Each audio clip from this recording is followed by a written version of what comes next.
제주의 주력 산업인 관광산업, 올해 전망이 그리 밝지가 않습니다. 최근 들어 내국인 관광객은 감소 추세고 외국인 관광객 유치에는 여전히 풀어야 할 과제들이 많은데요. 제주국제대학교 호텔관광경영학과의 김익은 교수와 함께 이 문제 짚어보겠습니다. 안녕하십니까? 예, 반갑습니다. 네. 우선 교수님께서는 올해 제주 관광산업 전체적으로 어떻게 전망하고 계십니까? 전체적으로는 이제 지난해보다는 아마 내국인 관광객이 소폭 감소하면서 또 국내 경기도 상당히 좀 안 좋을 것으로 올해 예상됨에 따라서 지난해보다는 조금 더 올해 그 관광 산업 자체가 다소 조금 위축되지 않을까 이런 전망을 해보고 있습니다.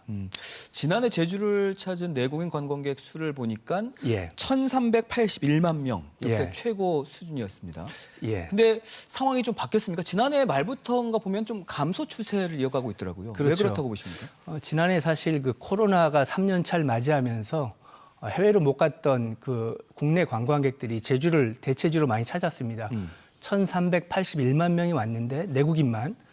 근데 사실은 많은 숫자는 아니라고 볼 수도 있는 게 우리가 1,300만 명을 넘었던 내국인 관광객이 2017년부터 시작돼서 1,350만 명, 1,300만 명 이상 17년, 18년, 19년 연속해서 코로나 오기 이전에는 굉장히 내국인이 많이 찾았거든요. 네네. 그러다가 코로나가 오면서 잘 1,000만 명으로 내려갔다가 다시 올라오긴 한 건데 지난해 연말부터 이렇게 전년 대비 줄어드는 그런 현상들은 아마도 해외여행이 방역이 완화되면서 풀리면서 자국민들, 우리나라 사람들이 해외여행 가는 게 또 많아지다 보니까 제주 수요가 좀 줄어들고 있지 않나 이렇게 평가해 볼 수 있겠습니다. 그 제주 관광 수요가 줄어들고 해외 관광 수요가 조금 늘어나고 그렇죠. 있는 추세다. 왜냐하면 네.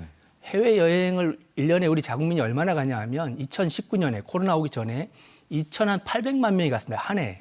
전 국민의 한 55%가 해외를 다녀오는 숫자인데 그전에 코로나로 상당히 줄었거든요. 네네. 예. 오영훈 지사가 최근에 제주 관광에 부정적인 일부 언론의 기사를 지적을 했거든요. 근데 예. 실제로 뭐 골프장이라든지 렌터카, 숙박비 이런 게 좀 비싸다라는 기사들이 꽤 있어요. 이런 부분이 내국인 관광객 감소에 영향을 줬다고 보십니까? 저는 뭐 그렇게 크게 영향을 미치지는 못했다고 봅니다. 코로나로 인해서 사실은 국내 수요가 몰리다 보니까 제주로 골프장이라든가 렌터카 요금이 일부 상향된 건 사실입니다. 네. 그렇지만 우리가 이제 가격 가지고 관광객들이 제주를 선택하느냐 해외를 선택하느냐 이럴 때는 이미 좀 어느 정도 지났다. 이렇게 저는 생각을 하고 있거든요. 그리고 언론 보도도 저도 쭉 살펴보긴 했는데 네. 사실은 아주 일부의 가격적인 문제라든가 이런 걸 가지고 제주 관광 전체가 문제인 것처럼 이렇게 지금 보도되고 있는 것들은 조금 문제가 있다고 봅니다. 그것들이 사실 소비자한테는 그렇게 크게 어필할 수 있는 내용이 저는 아니라고 봅니다. 근데 실제로 관광객들 사이에는 제주 관광이 비싸다라는 예. 인식이 있는 건 또 일부 사실이거든요.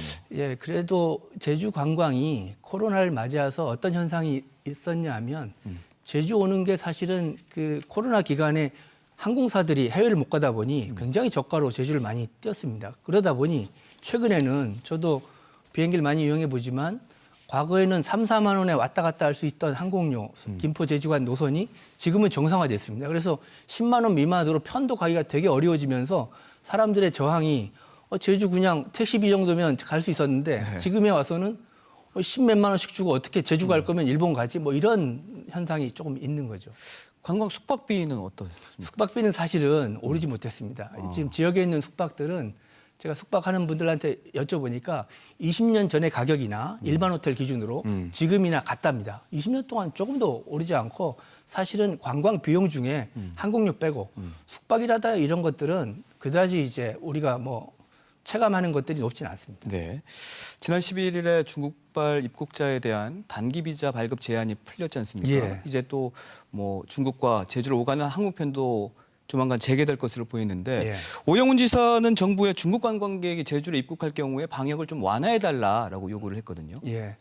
아마 관광 산업이 제주 경제랑도 맞물리다 보니까 그런 현상인데 한때는 또 중국 관광객들 오지 못하게 도민들이 막 이렇게 여러 가지 원성이 있었는데 네. 지금은 경제가 어렵고 이러다 보니 이제 좀 방역을 빨리 완화해서 지금은 단기 비자는 11일자로 풀렸지만 중국에서 한국 오는 관광객의 출입구를 지금 다 인천공항 하나로 하다 보니 굉장히 우리가 중국 관광객들 유치하는데 한계가 있습니다. 그래서 아마 빠른 시간 안에 제주 직항 노선이 중국과 아마 개설되어지리라고 보고요.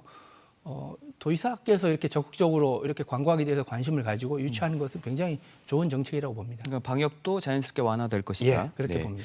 당분간의 해외여행 수요가 이어질 것으로 보이면서 내국인 관광객 그 유치 예. 참 쉽지 않을 것으로 보이는데 어떤 전략이 필요할까요? 저는 이제 유치가 쉽지 않은 건 아니고요. 일부 조금 줄어들 수는 있다. 그러나 올해만 정점으로 해서 이제 도약을 할 텐데 제가 지난 화요일 날 동문 재래시장을 저녁에 가봤습니다. 네. 저녁에 보통 원래 사람이 없는데 지금 가보시면 정말 도민들도 깜짝 놀라실 겁니다. 젊은 발디딜 세대들도 틈이 없어요. 많아요. 예. 네. 20, 30대 젊은 세대들이 발디딜 틈이 없는데 그 이유는 사실 중문 재래시장이 이 동문 재래시장에 야시장 하나 개설해서 젊은 친구들이 몰리다 보니까 그 야시장만 잘 되는 게 아니라 다양한 아이템들과 쇼핑 아이템들이 생기면서 하나의 핫플레이스로 지금 자리 잡고 있고 서귀포 올레시장도 마찬가지입니다. 그래서 우리가 이 젊은 세대를 위한 상품 개발 또 중장년층을 위한 힐링 상품 개발 이런 것들을 좀 같이 한다면 내국인들은 그냥 옆 동네 마실 가듯이 제주를 올 수 있는 그런 여건이 됐다 이렇게 생각합니다. 교수님께서 또 많은 관심을 가지고 있는 분야가 크루즈 관광인데 예. 한때 뭐 급성장했던 제주 크루즈 맞습니다. 관광 시장도 중국의 한한령이 있었죠. 예. 또 코로나19 장기화가 겹치면서 예. 꽁꽁 얼어붙었습니다. 이게 맞습니다. 언제쯤 풀릴까요? 올해 지금 예약된 통계를 보면 3월 16일부터 크루즈가 들어오기 시작하는데 약 한 51회 정도 크루즈가 원래 오는 걸로 예약이 돼 있고요. 지난해는 사실 한 차례도 크루즈가 안 왔거든요. 네. 과거의 데이터를 보면 2016년에 507회가 오면서 아시아에서 가장 크루즈가 많이 오는 그런 기항지가 됐는데 앞으로 이제 중국발 크루즈가 와야만이 사실은 진정하게 크루즈가 풀리는 건데 2017년부터 중단된 크루즈가 이제 6년째 중단되고 있습니다만은 저는 조심스럽게 올 하반기 정도면 중국발 크루즈도 중국 단체 관광에 한국이 포함됨으로써 아직도 이제 포함 안 돼 있지만 네. 됨으로써 재개되지 않을까 이렇게 전망해 봅니다. 또 일과 휴가를 동시에 즐길 수 있는 워케이션 요즘 예. 뭐 관심을 받고 있지 않습니까? 예. 이게 제주 관광 산업의 또 새로운 성장 동력이 될 수 있다고 보시는지요? 예, 그건 참 코로나19가 가져온 특수라고 생각이 됩니다. 이제 코로나19 때 사실 재택근무가 많아지고 또 재택근무의 일환으로 복지 차원에서 제주에다가 이제 그 휴가도 아니 제주에서 재택근무할 수 있도록 대기업들이 기회를 많이 줬거든요. 그게 사실 굉장히 좋은 반응을 얻었고 이런 것들이 하나의 제주에는 아직 비즈니스 관광이 별로 없는데 네. 싱가포르나 홍콩이나 여타의 도시처럼 제주의 비즈니스 관광의 일환으로 워케이션 관광이 충분히 가능성이 있다 이렇게 생각합니다. 그럼 이외에 제주 관광 산업의 어떤 성장 동력이 될 수 있는 분야가 있다면 어떤 게 있을까요? 저는 크게 두 가지로 보는데요. 아까 말씀드렸던 MZ세대, 젊은 세대들은 체험을 선호하고 있습니다. 그러면 제주에 적합한 체험은 해양 레저 관광이 될 수 있을 텐데요. 진짜 비가 오나 눈이 오나 뭐 서핑을 즐기고 스쿠버나 뭐 여러 가지 카이트보드를 즐기는 젊은 층들이 많기 때문에 해양을 좀 주목할 필요가 있고요.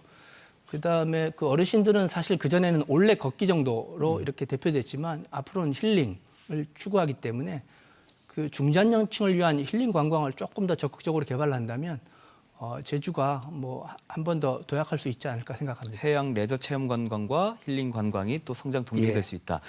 어쨌든 제주 관광 산업이 올해 경쟁력을 다시 갖춰야 할 텐데 그렇죠. 뭐 무엇보다 지원 같은 것도 필요하지 않겠습니까? 어떤 지원이 필요할까요? 예, 사실 코로나를 겪다 보니까 제주의 관광 사업체가 90% 이상이 4인 미만의 아주 영세한 관광 사업체입니다. 네. 그러다 보니까 과거에 누적된 뭐 금융 비용도 많을 거고요. 그래서 저는 특히 올해 금융적 지원을 좀 강화해 주시면 좋겠다는 생각이 들고요. 도정 차원에서도.